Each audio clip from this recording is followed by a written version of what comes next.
Today we are starting our chapter number 7, tertiary and quaternary activities. Before this chapter, we already do the two types of economic activities, primary activities and secondary activities, in which we saw that primary activities are based on natural things, correct? In the primary activities, we produce the things by using the natural phenomena. In the secondary activities, we use the natural things as their raw material, natural production as their raw material, and the finished goods are produced which have more value, right? In the tertiary and quaternary activities, you have seen that like right now I am teaching you, so you are taking the services from my side, right? So this teaching is called a service. If you fall ill, you go to the doctor provide its services. In both the type of services, we are using the knowledge of the particular person. It means in this teaching section you are using the knowledge of mine, right? When you go to the doctor, you are using his or her knowledge to cure yourself. That means there is some specialization, there is some skilled in the person. No doubt, when there is any legal offense is there or any legal dispute, you go to the lawyer. Lawyer provide its services to you, and this type of services is also based knowledge based of lawyer. So many more examples are there, in which even a cobbler, when you go to the cobbler to mend your shoes, the cobbler use his skill to mend your shoes. That it is also called services. And against these services, what you will provide to them, you are giving them the money. So in kind of salary, in kind of wages, the salary or wages, the money be provided to the person who are giving the services to us, right? So the tertiary activities include the services which are knowledge and skill based, and against it they are provided money in any kind. It can be in wages form, it can be in salary form, right? So here you can see the human beings are the important factors, because human beings are providing the services, and the second are also they are attaining the services, right? So tertiary activities are related to the service sector. Basically, the tertiary activities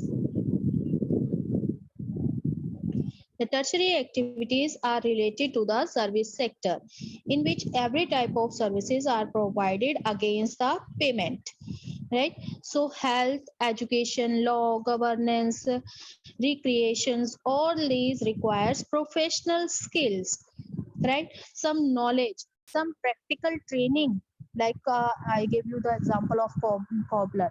So this type of services required good governance, good professional skills, knowledge, and practical training. So this is the most important sector, because it is concerned with the human beings. So skilled labor, professionally trained experts and consultants, they performed their services against the payments. In the initial stage, every country have developing economy. The large proportion of people were engaged in the primary sector, but in a developed countries, the majority of workers get employment in tertiary activity, like USA, Canada.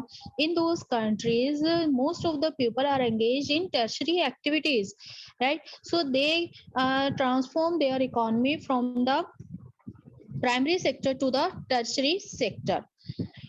In the second, their tertiary activities, remember this one, the tertiary activities include both production and exchange. What type of production is there? production is involves the provision of services that are consumed, but the output is indirect, right? Output can be measured indirectly in the terms of wages and salaries. Like I am giving my teaching services to the students, so the director sir or the principal will give me the salary against it according to my output, right? So that output is indirect, it cannot be seen, it cannot be measured, but measure in terms of salary. The higher mental services required higher wages because their output is larger than the physical services, right? So that's why it produce indirect output which can be measured in terms of wages and salaries. Exchange involves trade, transport and communication facilities that are used to overcome distance. Tertiary activities therefore involve the commercial output of services rather than the production of tangible goods. In the secondary sector, in the secondary activities, we produced goods. Their quantity can be determined, right? How much we are producing, how much quantity is produced of tea or biscuits by an industry, it can be measured, right? So in the secondary sector we are considering the output of tangible goods, but here in the tertiary activities, that is commercial output which cannot be measured, but it can be determined in the term of wages and salary, right? Second, the difference between the tertiary and secondary activity, they are not directly involved in the processing of physical raw materials.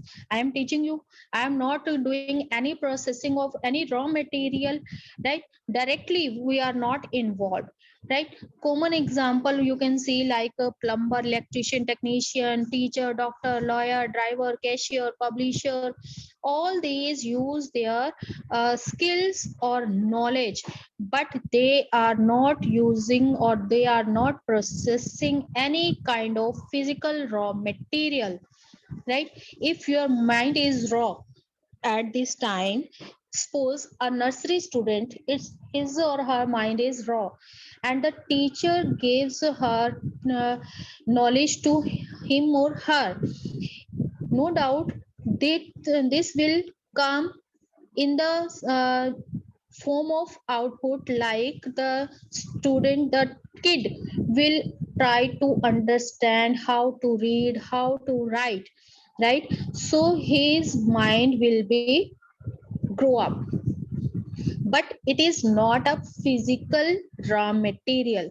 But in the secondary activities, when we are making the sugar from the sugar cane, when the sugar cane is raw material which is a physical raw material, correct? So this is the second difference. And the main difference between the secondary and tertiary activity is that the expertise provided by services relies more heavily on specialized skills, experience, and knowledge of the workers. Right?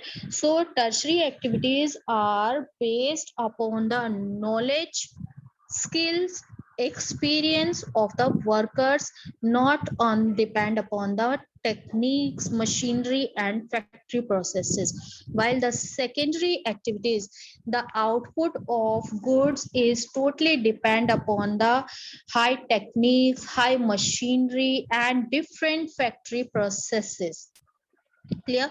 But there is no role of techniques, machinery and factory processes in the tertiary activities. So these are the some basic difference between the tertiary activity and the secondary activity. Now come to the main point, types of tertiary activities. To know about the types of tertiary activities, look at this chart. Tertiary activities is also known as service sector. Remember it because it in this sector the people provide their services against of wages and salaries, right? So first of all, here in the chart you can see the service sector include tertiary activities. Tertiary activities are divided into four categories: trade and commerce, transport, communication, and services. Correct? One by one we will describe it. We separate quaternary and quaternary service activities from the tertiary activities. Some time ago it was one, but now these are separated. Quaternary activities include information based and research and development based services, while the quinary activities include specialists, decision makers, high professionals include in these activities, consultants, and policy formulators. Right now, tertiary activities we divided into four categories. First is trade and commerce. Trade can be wholesale trade or retail trade. Wholesale trade is done in the urban areas, in the rural areas as well. Similarly, retail trade is also done in urban and rural areas. In the rural areas, it is in the form of periodic markets, stores, street peddling, and PDS, public distribution system. And in the urban area, it can be seen in the form of chain store, mall, convenient shopping center, and PDS. Right? Mail order can be done by the telephone or by the net. Second tertiary activity is transport. In this chapter we will learn about all these activities. Transport is also further divided into four categories: rail network, road network, water, and air. Water is also divided into two: inland and oceanic. Oceanic is divided into two: passenger services and cargo services. Passenger services, when we transport the passengers from one place to another, and cargo services are for to exchange the uh, goods, to transport the goods from one place to another place. Air transport is further divided into two: domestic and international. Now come to the communication. Communication divided into three category: means of transportation, telephonism, telecommunication, audiovisual. Telecommunication can be done by telephone, whether it is landline or mobile. Audiovisual contains films, radio, TV, print media. Print media include newspaper and magazines. Right? Services, last one, that include financial banking, insurance, real estate, personal and professional. And personal and profession is further divided into private, government, and NGO. Now we will explain them one by one. The first is trade and commerce. Trade means buying and selling of items, buying and selling of goods. That is called trade. Whether it is occurred in our nearby area, within the rural area, within the urban area, with the different states, or within the different countries, that is called trade. So all the services in retail and house wholesale trading or commerce are specifically intended for profit. Why we do trade? Because we want to earn money, because we want to make profit. That's why the trade occurs. The town and cities where these trade took place, that is called trading centers. In ancient times, when there was no money, the barter system was prevailing. The barter system was that the system in which the goods are exchanged, right? So, in the goods are exchanged by one another. if I want a cloth and you have floor, then you will give the floor to me and you will take the cloth from me. That means the trade is carrying between the goods, not in the form of money. So when we transform the economy from the barter system to the money exchange economy, that is now in on international level, so many centers, many institutions became the trading centers. For example, like Delhi. Delhi is the main trading center. Many of the people came to Delhi for purchasing or selling there, right? So they are becoming trading centers these days due to the expansion of trade. So trading centers may be divided into rural and urban marketing centers. Now come to the first one, rural marketing centers. Rural means villages, nearby settlements. So these are quasi-urban centers and they serve their trading facilities to the nearby areas.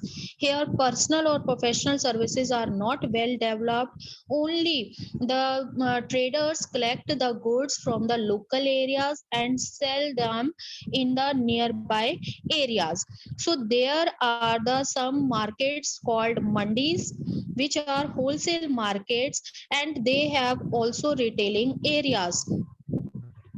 But their trading centers are not so much developed as in the urban areas because the availability of goods are very limited. These type of traders contain or purchase the goods which are important for their daily needs, which are important for the daily need of the rural folk. So the goods are limited and the urban centers are not so developed. The other form of trade can be seen in the rural areas is periodic markets. Periodic markets where there is not any organized market, there are periodic market. Periodic market, the best example, not only in the rural areas as well as in the urban areas, you can see the periodic markets in your locality also. For example, there are uh, sabji mandis, right? On Tuesday there will be in the fourth sector, and in Wednesday it will be on at five sector, and on Thursday it will be at sixth sector. Like that, they keep on moving. The some persons sabji mandis will be established in particular area for specific time period. They can be weekly, bi-weekly markets. Means in our urban areas there are sabji mandis held in one day of the week in particular area. So this is called weekly basis. Same periodic markets are established or are held in the rural areas with the temporal intervals, right? So they accumulate with the demand of the surrounding areas and they provide their market services to the rural areas. So because they move from one place to another place, so they are held on specified dates. The shopkeepers thus remain busy on all the days because they have to cover the large area by providing their services on daily basis, on weekly basis or bi-weekly basis. Second is urban marketing center. What do you mean by urban marketing centers? Urban marketing centers are more developed than the rural marketing centers because in these centers, because the population is high, the demand is high, variety of goods is demanded. So the number of trading centers are there and they are also developed. The ordinary goods and services as well as many specialized goods and services required by the urban people. So they offer manufactured goods as well as a many specialized markets like in Delhi and Mumbai, if you go to the market, there are separate markets for separate goods. There are a shoe market, there is a separate cloth market, there is a separate utensil market, furniture market is also separate, like that. So specialization is the main feature of the urban marketing centers. So there are different markets for the different type of products. So services of educational institutions, professionals such as teachers, lawyers, consultants, physicians, all are provided in the urban areas. Clear? Now trade can be done into two types. First is retail trading and the second is wholesale trading. What is retail trading? Retail trading is that kind of trading where the goods are sold directly to the consumers, right? So it is generally done in fixed establishment and stores which are solely devoted to sale of goods. In your locality there are shops, you can go to the shop and can buy the goods. That is form of retail trading, correct? Similarly, in your streets, there are street peddling. Some hawkers came to into your street, and you can purchase vegetables or all that from the street hawkers. Handcrafts, trucks, door-to-door services are provided there, and moreover, in this developing time, the main orders, telephone, automatic vending machines, and internets are the best example of known store retail trading. There is a fixed, there can be fixed establishment like a shop, right? And there can be movable, some like street vendors, and there can be non-store retail trading like, yeah, now this time they are, you you are purchasing the things from the net, and different sites are there and you are purchasing the things from them. You can mail your order, you can put your order by telephonically, right? So all these are the form of retail trading but non-store. And there are different types of stores. As we are developing, the consumer cooperatives were the first to the large scale innovations in retailing. Many traders combine join their inputs and they make a store, and this is called consumer cooperatives. Second is departmental store.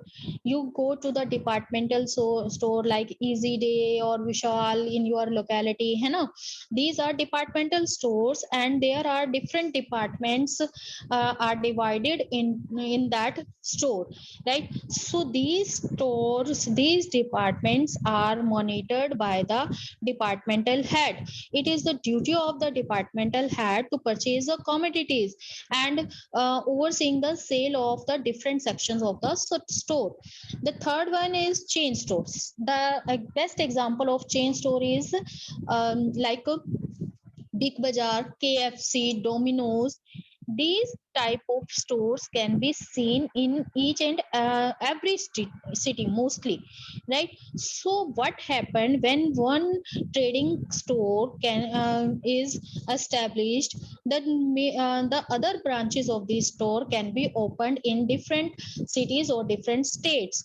So what happened, they in these chain stores the goods are purchased directly from the manufacturer, so that the prices must be low. So they are purchased from the manufacturers. They employ highly skilled specialists to execute the stores, and they have the ability to experiment. One scheme, suppose in the Bhai Bazaar there is a one scheme, sometimes many schemes are coming. If one scheme if any scheme is experienced in one store, if it is successful, then the store owner will put it into another chain stores also. So they will apply the results to many of its store. That is called chain store. Now the next is wholesale trading. Wholesale trading that constitute the bulk business. Bulk business means they do not provide their services to an individual consumer, right? They are the intermediary merchants and supply houses. They provide their services to the retailer, and the retailer provide their services to the consumer.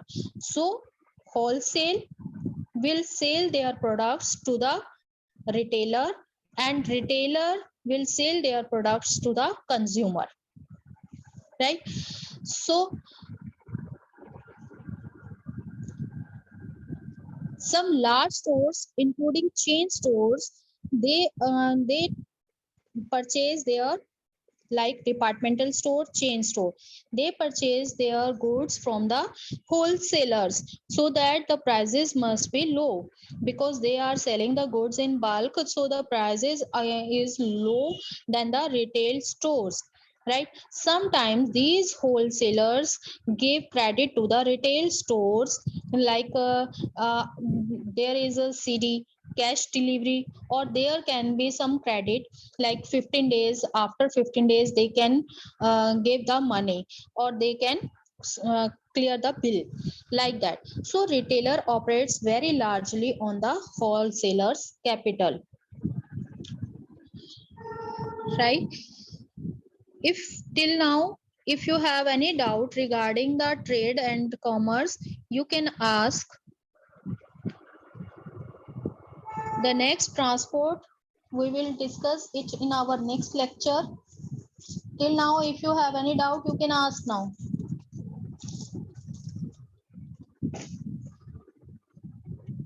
Regarding yesterday sheet, what you want to ask, Muskan? Pramod sir, allow her to unmute.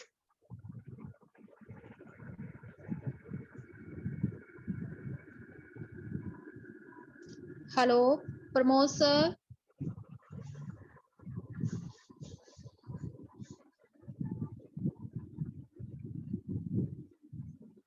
Try to unmute yourself, Muskan.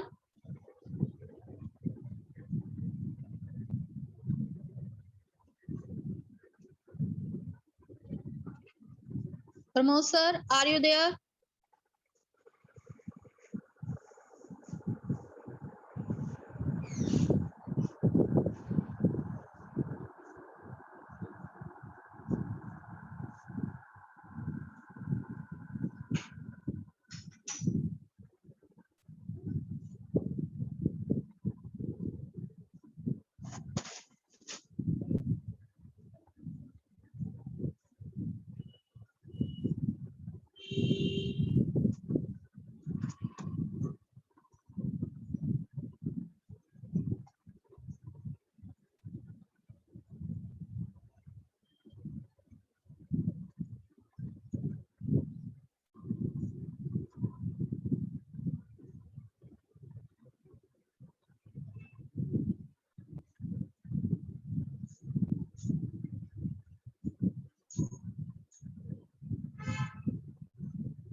Yes, Muskan. Now you can unmute yourself. Ask your question.